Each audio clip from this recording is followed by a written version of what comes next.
Hello everyone. So today we are going to start the Jamindars, point 5 of chapter 8. So this part is extremely important, is most important because Jamindars Jamindars are such a class of people whose history we can't exclude, because if we exclude their history or if we don't study about them, then we are missing out a portion of the agrarian society, because they are a important part of that society. As we have already studied that in medieval Indian agricultural society, we have seen that in that agricultural society, in that village area, agents were there, Mughal agents, that means outside agents were there. And who are those outside agents? We can say that these zamindars, this the term jamindar is a historical term. First of all, we have to say that the term jamindar is a historical term and is used in that time. That means Jamindar was a person, okay? A Jamindar was a person who is appointed by the state to collect revenues, okay? The person, that Jamindar, anyone could not be a Jamindar, those things we will see later, but Jamindar was appointed by the state. By the state means by the Mughal state. So Jamindar, they were very powerful. If you see the class or the position of jamindar in uh, medieval agrarian society, then you can see that their position or their power, they have a very high privileged class in that society. In the uh, pyramidal structure of the village society, jamindars acquire a higher position, so they are very powerful local chieftains, okay? And their duty was to collect taxes from peasants and then they gave it to the Mughal emperor. And another thing is that they acted as intermediaries. Intermediaries means acted as middlemen between the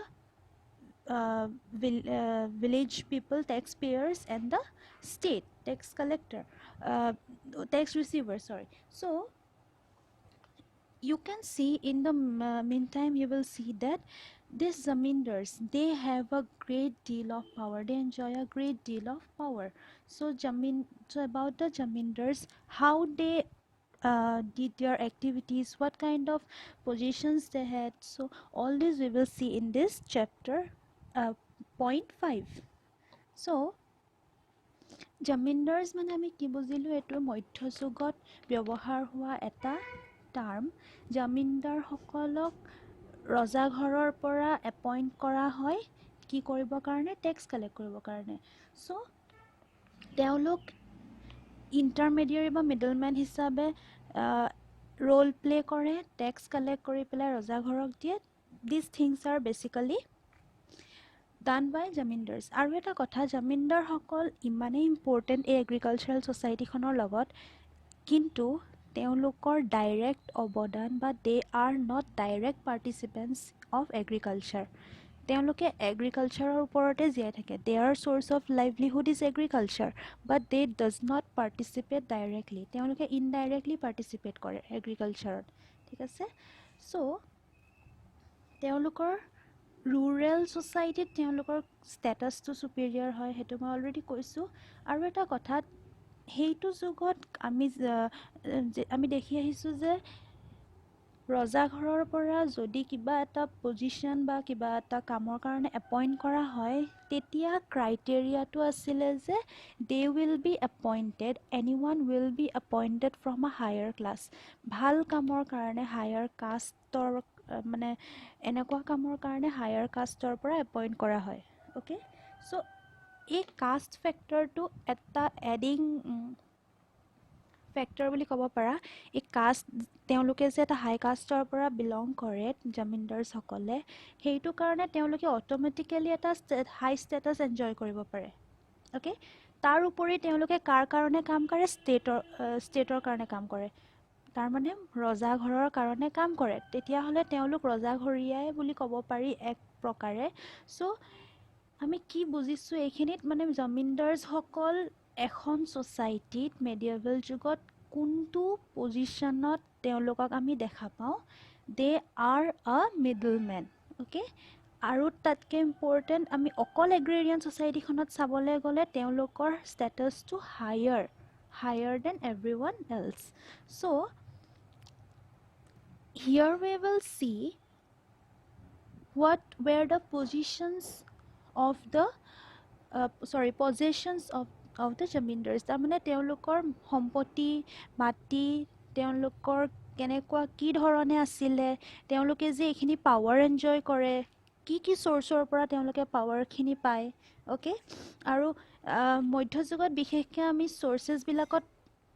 কোন ক্লাছৰ পৰা জামিনদাৰসকলক appoint কৰা দেখা পাওঁ ঠিক আছে আৰু তেওঁলোকে নিজৰ পজিশ্যনটো কেনেকৈ ষ্ট্ৰং কৰি ৰাখিছিলে তাৰ উপৰিও তেওঁলোকৰ জামিনদাৰীটোত তেওঁলোকে যে ৰজাঘৰে কেনেকুৱা ধৰণৰ ৰোল প্লে কৰিছিলে তেওঁলোকৰ জামিনদাৰীটো কনচলিডেট কৰাত সেইখিনি বস্তু চাম তাৰ উপৰি আমি চাম যে এটা কাষ্টৰ পৰা এপইণ্ট হওঁতে সেই কাষ্ট বা সেই পৰিয়ালটো বা সেই জামিনদাৰৰ এটা ফেমিলিয়ে বনি যায় তাৰমানে সেই ঘৰৰ পৰা সেই কাষ্টৰ পৰা এইটো এটা কাষ্ট লিনিয়েজ বেছড বা ক্লেন বেছড জামিনদাৰী বুলি ক'ব পাৰি কেনেকৈ এটা জামিনদাৰী ফেমিলিয়ে বনি যায় মানে এটা পাৱাৰ কেনেকৈ তেওঁলোকে গেইন কৰে বা কেনেকৈ তেওঁলোকে এক্সপাণ্ড কৰে সেইটো চাম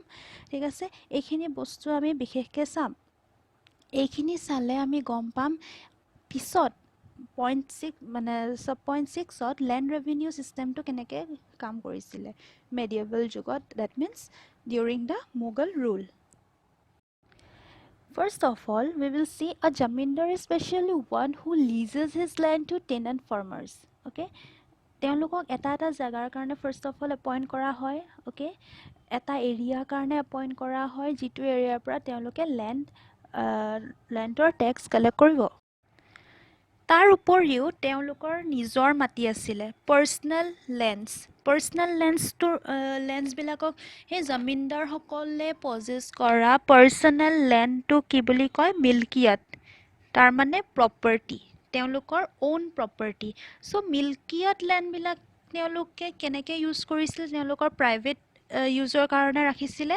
আৰু basically they hired labourers to work on those lands okay আৰু সেই লেণ্ডৰ প্ৰডিউচ তেওঁলোকৰ নিজৰ কাৰণে হৈছিলে তাৰমানে যোনে আহি সেই লেণ্ডত কাম কৰিছিলে basically it was like a production for the zamindars ঠিক আছে এণ্ড তাৰ উপৰি এই প্ৰপাৰ্টিৰ ওপৰত তেওঁলোকৰ ৰাইটছ কেনেকুৱা ধৰণৰ আছিলে এই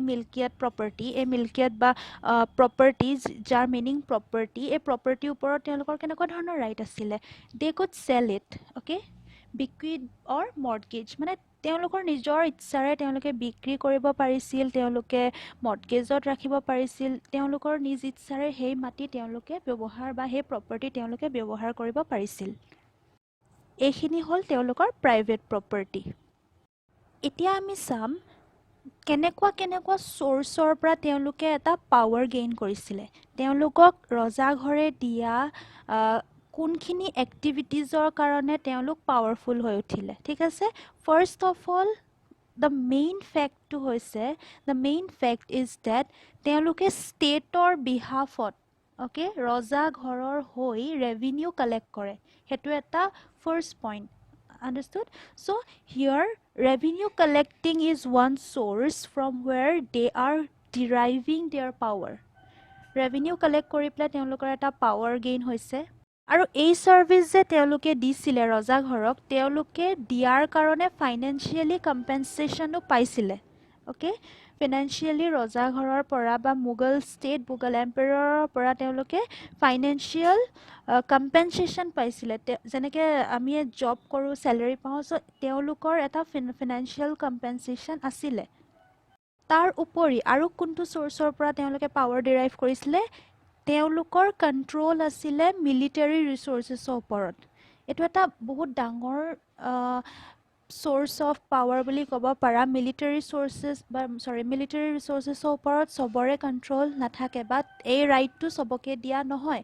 যদি কাৰোবাৰ military resources থাকে okay if someone possess military resources he is automatically powerful so এই জামিনদাৰ সকলৰ নিজৰ military resources আছিলে কেতিয়াবা দৰকাৰা সময়ত তেওঁলোকে ষ্টেটক দিছিলে military resources so তেওঁলোকে নিজৰ কাৰণে ইউজ কৰিব পাৰিছিলে এই মিলিটাৰী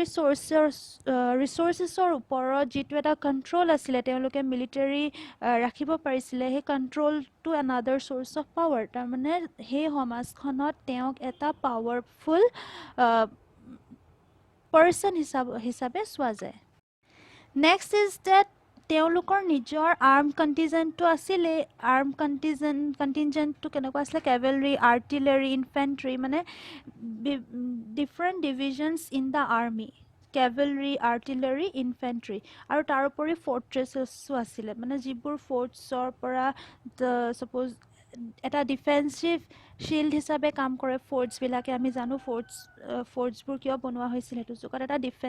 ডিফেন্সৰ কাৰণে চ' এই গোটেইখিনিৰ ওপৰত এজন জামিনদাৰৰ কণ্ট্ৰল আছিলে চ' তেওঁলোকে অট'মেটিকেলি এইখিনি চ'ৰ্চেছৰ পৰা তেওঁ নিজৰ পাৱাৰ ডিৰাইভ কৰিব পাৰিছিলে চ' পাৱাৰফুল হৈ উঠিছিলে জামিনদাৰ এজন কেনেকৈ first of all collected revenue had control over military resources they had even fortresses armed contingent comprising of what cavalry artillery and infantry so next we will see coming to the next paragraph there is about the social relations mane ami ki buzu suppose for example we live in a society a society khonot amar eta classor pora eta class ba etar logot anto classor relations kenekwa thik ase suppose for example এখন society এই জামিনদাৰ সকলৰ ৰিলেশ্যনটো কেনেকুৱা আছিলে আমি already ইমানখিনি পঢ়ি আমি বুজি পালোঁ যে এটা পিৰামিড হিচাপে আমি সদায় ছ'চাইটি এখনৰ ৰিলেশ্যনছ বা এখন সমাজৰ ক্লাছেছ বা হায়াৰ কিটো আমি চাওঁ এটা পিৰামিডটো কেনেকুৱা শ্বেপৰ আমি অলৰেডি জানো চ' পিৰামিডৰ যিটো শ্বেপ সেই শ্বেপটোত একদম যোনটো নেৰ' এপেক্স বুলি কোৱা যায় যোনটো একদম ওপৰত অ'কে সেই ওপৰত জামিনদাৰসকলৰ পজিশ্যনটো বুলি কৈছে চ' দে clearly কনষ্টিটিউটেড date narrow' apex okay আমি এখন ছ'চাইটিত সদায় চালে কি দেখোঁ যে যোনখিনি পুৱাৰ আনপ্ৰিভিলেজ আৰু যোনখিনি working class হয় they always acquire the broad apex of this pyramid broad apex মানে কি যোনটো আমি বহল বা এই পিৰামিডৰ যোনটো একদম লোৱাৰ structure lower part to চাওঁ সেইটো সদায় বহল হয় একদম পিৰামিডৰ ওপৰলৈ যেতিয়া যাওঁ সেইটো সদায় নেৰ' হয় চ' এই ওপৰত আছে পাৱাৰফুল সকল তলত থাকিব যিসকল আনপ্ৰিভিলেজ তেওঁলোকৰ সদায় পপুলেশ্যনটো বেছি থাকে আৰু যিসকল প্ৰিভিলেজ তেওঁলোকৰ পপুলেশ্যনটো বা তেওঁলোকৰ কোৱান্টিটি বুলিয়ে কোৱা বা তেওঁলোক দে কম্প্ৰাইজ দ্য নেৰ' এপেক্স তেওঁলোকৰ সদায় যিটো পজিশ্যন হয় সেইটো মানে পজিশ্যন বুলি নকয় যিটো পপুলেশ্যন হয় তেওঁলোকৰ সেইটো সৰু হয় নাম্বাৰছত কম চ' just for example take the rulers of our country rulers যিসকলে আমাক ৰুল কৰে যিসকলে আমাক গভৰ্ণ কৰে তেওঁলোকৰ পপুলেশ্যন বেছি নে আমাৰ পপুলেশ্যন বেছি so in this pyramid we will see that their population is less and ours who are being ruled their population is more so এই নেৰ' এপেক্সটোত কোন আছে জামিনদাৰ সকল পিৰামিডৰ একেবাৰে ওপৰত চ' এইটো মানে এই শ্বেপটোতে আমি বুজিব পাৰোঁ যে কোৱান্টিটিটো কম আৰু দে আৰ পাৱাৰফুল ওপৰত আছে আৰু কোৱান্টিটিটো কম and those who are in the bottom their population is large and they occupy the bottom place এই বস্তুটো এনেকৈ চোৱা যায় এটা ছ'চিয়েল ৰিলেশ্যনছ তাৰ উপৰি মই অলৰেডি মেনশ্যন কৰিছোঁ যে জামিনদাৰসকলে হায়াৰ পজিশ্যনটো কেনেকৈ পাইছে, কোনোতো লোৱাৰ ক্লাছৰ পৰা জামিনদাৰ্ছ এপইণ্ট কৰি দিয়া নহয়। তেওঁলোকক সেইটো সময়ৰ এপইণ্টমেণ্টৰ এটা ক্ৰাইটেৰিয়াই আছিলে যে ভাল নবেল ফেমিলিৰ যদি হয় বা if you are by birth into a high caste family then you can be appointed as a jamindar. So bhal position jodi government or not, you cannot say a government but royal family বা royal position eta jodi পাব বিচাৰা then you have to be belonging from the high caste high class. okay, so এই বস্তুটো আমি আবুল ফজলৰ একাউণ্টত পাওঁ যে upper কাষ্টৰ যিসকল ব্ৰাহ্মণছ আৰু ৰাজপুতছ আছিলে দে অলৰেডি দেয়াৰ মানে সেইটো সময়ত ব্ৰাহ্মণছ আৰু ৰাজপুতসকলেই জামিনদাৰী পজিশ্যনটো অলৰেডি অকুপাই কৰি লৈছিলে। তেওঁলোকৰ ৰুৰেল ছ'চাইটিখনৰ ওপৰত এটা ফাৰ্ম কণ্ট্ৰল আহি গৈছিলে সেইটো সময়তে। ব্ৰাহ্মণছ আৰু ৰাজপুতসকলৰ কথা মেনশ্যন আছে। চ' ইউ কেন চি ডেট এইসকল যিসকল ব্ৰাহ্মণছ হওক ৰাজপুতছ হওক তেওঁলোকৰ পজিশ্যনটো আমি ছ'চাইটিত কেনেকুৱা দেখিছোঁ, তেওঁলোকে অলৰেডি সেই হায়াৰ এপেক্সটো গেইন কৰিছে। তাৰ উপৰি তেওঁলোক as a middlemen already they are working as a middlemen or intermediate caste between the state and the people. So another caste of Muslim jamindaries also we can see here. So once a jamindar gained the position তেওঁলোকে কেনেকৈ জামিনদাৰীটো expand কৰিছিলে তেওঁলোকৰ সেইটো টাইমত এটা চোৱা corruption is not a new thing in our society. Corruption বুলি যাক আমি কওঁ সেইটো বস্তু নিউ নহয়, সেইটো আগৰ পৰাই চলি আহিছে। এই বস্তুটো আমি ইয়াতো ওৱান পৰ্চন ডিটেইলছত তোমালোকৰ ইয়াত নাই আৰু নালাগেও। চ' আমি এই বস্তুটো দেখা পাওঁ যে এই জামিনদাৰীসকলে কোনো জেগাতো চব অফিচিয়েলছ বা চব ৱৰ্কাৰ্ছ যে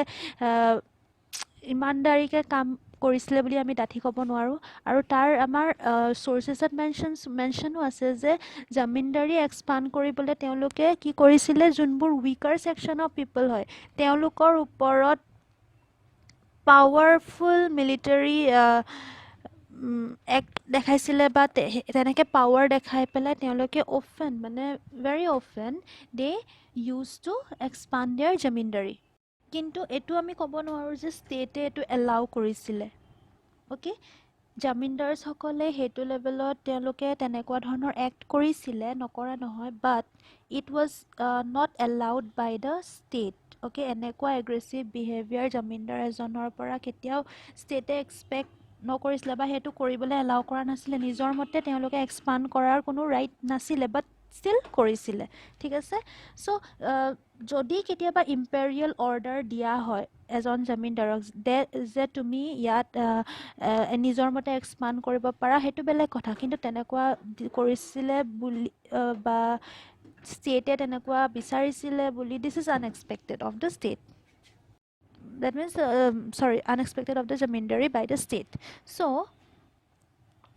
see one more thing, later on we can see that means in a slightly later period is a zamindari to consolidate kora hoy ba eto eta bahut slow process asile. So ketiaba enakwa hoy je state order di die ejon zamindarok eta zamindari rightor pora eta zamindari pora beleg eta zamindari le transfer of rights. Okay, এইটো কৰাৰ কাৰণে as a result কি হৈছিলে, একে জেগাৰ পৰা মানে এজন লোৱাৰ কাষ্টৰ মানুহকো জামিনদাৰীত এণ্টাৰ হ'বলৈ বা জামিনদাৰী গেইন কৰিবলৈ তেওঁ পাৰ্মিট কৰা হৈছিলে। পাৰ্মিট বুলি নকয়, actually they were allowed to join or gain this zamindari position through this transfer of rights. ঠিক আছে, এজন জামিনদাৰক বহুত দিনৰ কাৰণে এজেগাত কনচলিডেট কৰিবলৈ দিয়া হোৱা নাছিলে বা এই কনচলিডেশ্যন প্ৰচেছটো বহুত শ্ল'কৈ হৈছিলে। কাৰণ এজন জামিনদাৰক যদি এটা জেগাত বহুত যুগৰ কাৰণে ৰাখি দিয়া হয় তেওঁ সেই জেগাটো কাৰাপ্ট কৰিবই বা তেওঁ সেই জেগাত নিজকে নিজে ফুল্লি কনচলিডেট কৰি তেওঁ সেই তাত কৰাপশ্যন ষ্টাৰ্ট কৰিব। বাট এই বস্তুটো নহ'বৰ কাৰণে কিছুমান ক্ষেত্ৰত ষ্টেটে কি কৰিছিলে, transfer of rights. Okay, so' transfer কৰাৰ পিছত কি হৈছিলে, লোৱাৰ কাষ্ট পিপল অলছ' এণ্টাৰ জামিনদাৰী। অ'কে, আৰু আমি যে অলৰেডি কৈছোঁ যে জামিনদাৰীজ কেতিয়াবা কিনা বেচা এনেকুৱা জামিনদাৰী যিটো ৰাইট হয়, যিটো জেগাত জামিনদাৰসকলে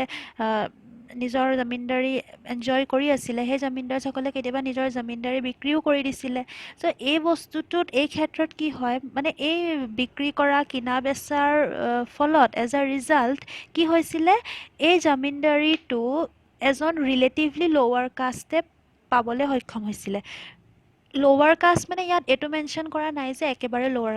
কাষ্ট, ৰিলেটিভলি ল'ৱাৰ কাষ্ট বুলি কোৱা হৈছে। ৰিলেটিভলি মানে কি, জমিনদাৰী এজন যদি ব্ৰাহ্মণ কাষ্টৰ হয়, ৰিলেটিভলি তাতকৈ অকণমান ল'ৱাৰজনেহে এনজয় কৰিব পাৰিছিলে, একেবাৰে ল'ৱাৰ কাষ্টৰ কথা ইয়াত কোৱা হোৱা নাই। And on the other hand, we can see a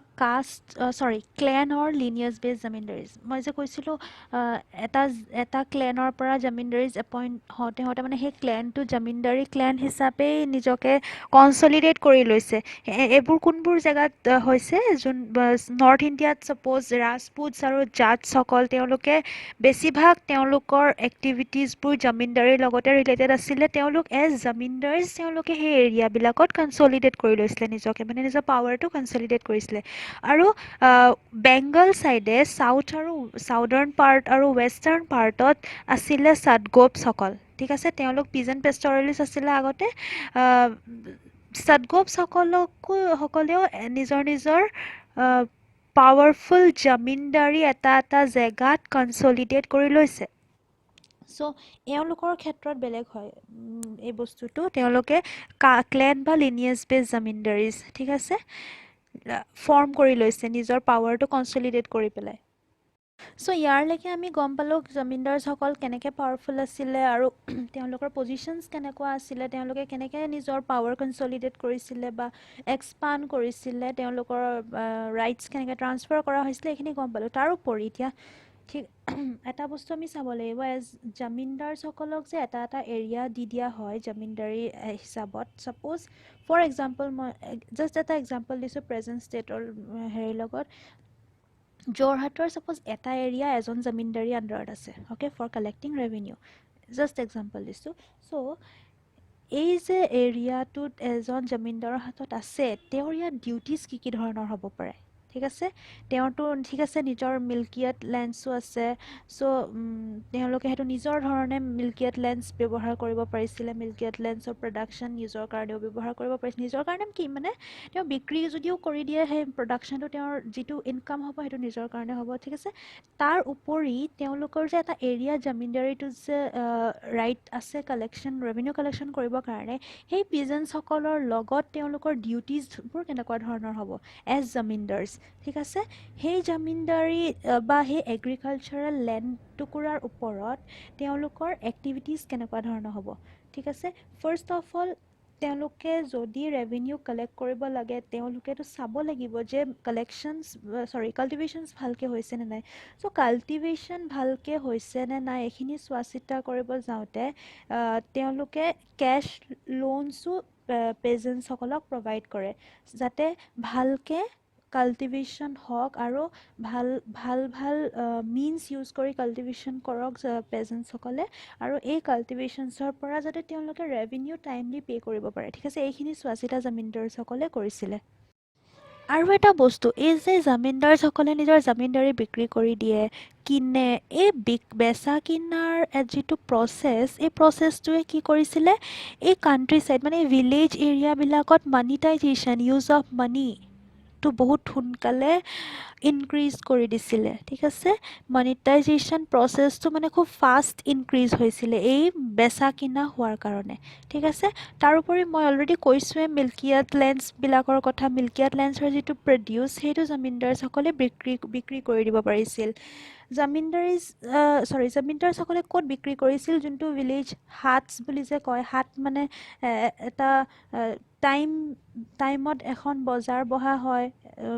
14 দিনৰ মূৰত বা 7 দিনৰ মূৰত, ঠিক আছে। এই হাট বজাৰবিলাক যে বহে, এই বজাৰবিলাকত তেওঁলোকে নিজৰ যোনটো প্ৰডাকশ্যন, এই মিল্কিয়াত লেণ্ডছৰ, তেওঁলোকে মাৰ্কেট এষ্টাব্লিছ কৰি পেলাই তেওঁলোকে বিক্ৰী কৰিছিল। তাৰ উপৰিও এই হাটছবিলাকত তেওঁলোকে কি কৰিছিল,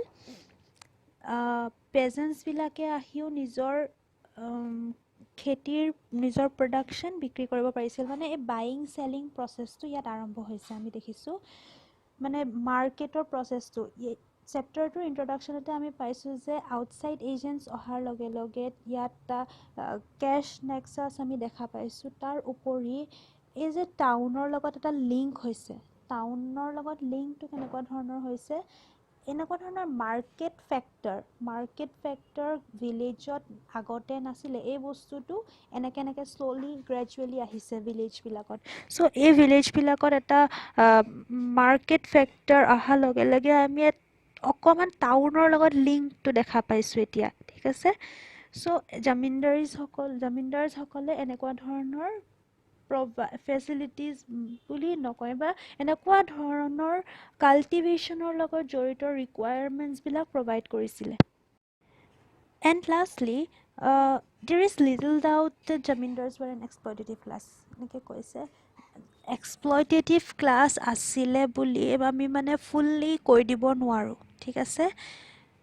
তেওঁলোকৰ ছ'চাইটিখনত তেওঁলোকৰ ৰিলেশ্যনটো এটা জামিনদাৰসকলৰ কোনো এক্সপ্লইটেটিভ ধৰণৰ নাছিলে ইয়াৰ এক্সাম্পল আছে চোৱা নৰ্থ ইণ্ডিয়াত 17th চেঞ্চুৰীত যেতিয়া আপৰাইজিং হৈছিলে পিজেণ্ট আপৰাইজিং অ'কে এগ্ৰেৰিয়ান আপৰাইজিং এই আপৰাইজিংবিলাকত জামিনদাৰসকলে ছাপৰ্ট নাপালেহেঁতেন যদি তেওঁলোকে পেজেণ্টছবিলাকক এক্সপ্লইট কৰিলেহেঁতেন পেজেণ্টছবিলাকৰ ছাপৰ্ট জামিনদাৰসকলে কেতিয়াও নাপালেহেঁতেন ঠিক আছে তেওঁলোকে পেজেণ্টছবিলাকক এক্সপ্লইট কৰা হ'লে কেতিয়াও ষ্টেটৰ এগেইনষ্টত যেতিয়া এটা ফাইট আছিলে পেজেণ্ট আপৰাইজিং আছিলে সেই আপৰাইজিংটোত জামিনদাৰছবিলাকে কেতিয়াও ছাপৰ্ট নাপালেহেঁতেন কিন্তু তেওঁলোকৰ সেইটোৱে ইয়াৰ পৰা আমি ধৰিব পাৰোঁ যে তেওঁলোক তেনেকুৱা এক্সপ্লইটেটিভ ক্লাছ নাছিলে বাট যোনটো ৰেভিনিউ অফিচিয়েল একদম ষ্টেটৰ যোনজন ৰেভিনিউ অফিচিয়েল হয় তেওঁলোকৰহে এনেকুৱা ধৰণৰ এটা ৰিলেশ্যনশ্বিপ আছিলে আৰু এটা এক্সাম্পল আছে যে সেই সময়ৰ ভক্তি চেইঞ্চবিলাকে তেওঁলোকতো অলৰেডি কাষ্টৰ এগেইনষ্টত আছিলে ভক্তি চেইঞ্চসকলে কিন্তু তেওঁলোকে তথাপিও জামিনদাৰছসকলক এজ এ এক্সপ্লইটেটিভ ক্লাছ কেতিয়াও মেনশ্যন কৰা নাছিলে সেই সময়ত তাৰমানে আমি ক'ব পাৰোঁ যে জামিনদাৰছ আৰু পেজেণ্টছবিলাকৰ ৰিলেশ্যনশ্বিপটো এটা পেটাৰ্নেলিজিম অ'কে ফাদাৰলি ফিগাৰ বা পেট্ৰনেজ এনেকুৱা টাইপৰ এটা ৰিলেশ্যনশ্বিপ আছিলে তেওঁলোকৰ এক্সপ্লইটেটিভ ৰিলেশ্যনশ্বিপ নাছিলে চ' নেক্সট ক্লাছত we will see the land revenue system এই জামিনদাৰছসকলৰ ডিউটিজবিলাক আমি অলৰেডি চাইছোঁ এই জামিনদাৰছসকলৰ ডিউটিজবিলাক আমি লেণ্ড ৰেভিনিউ ছিষ্টেমত লেণ্ডৰ পৰা যে ৰেভিনিউ কালেক্ট কৰিছিলে ষ্টেটে তাত কেনেকৈ কালেক্ট কৰিছিলে ইয়াৰখিনিও আমি তেতিয়া লেণ্ড ৰেভিনিউ ছিষ্টেমত আৰু ভালকৈ বুজি পাম মানে জামিনদাৰছসকলৰ ডিউটিজবিলাকো আমি ইয়াত এক্সপেঞ্চিভলি নাই বাৰু কিন্তু still we will better understand when we study about land revenue system কেনেকৈ লেণ্ড ডিভাইড কৰিছিলে কেনেকৈ কালেক্ট কৰিছিলে কোনে এই এণ্টায়াৰ ছিষ্টেমটো চোৱা চিতা কৰিছিলে লেণ্ড ৰেভিনিউ ষ্টেটৰ যোনটো কেনেকুৱা কোন আছিলে অফিচিয়েলছ ঠিক আছে কেনেকৈ কালেক্ট কৰা হৈছিলে কেতিয়া ফিক্স কৰিছিলে ৰেভিনিউ কেতিয়া কালেক্ট কৰিছিলে সেইখিনি বস্তু আমি চাম ঠিক আছে কেছত নে কাইণ্ডত কালেক্ট কৰিছিলে all this we will see in our next class so here we are ending up this class so we have studied about jamindars I hope you have understood in my next audio we will study about land revenue system so thank you very much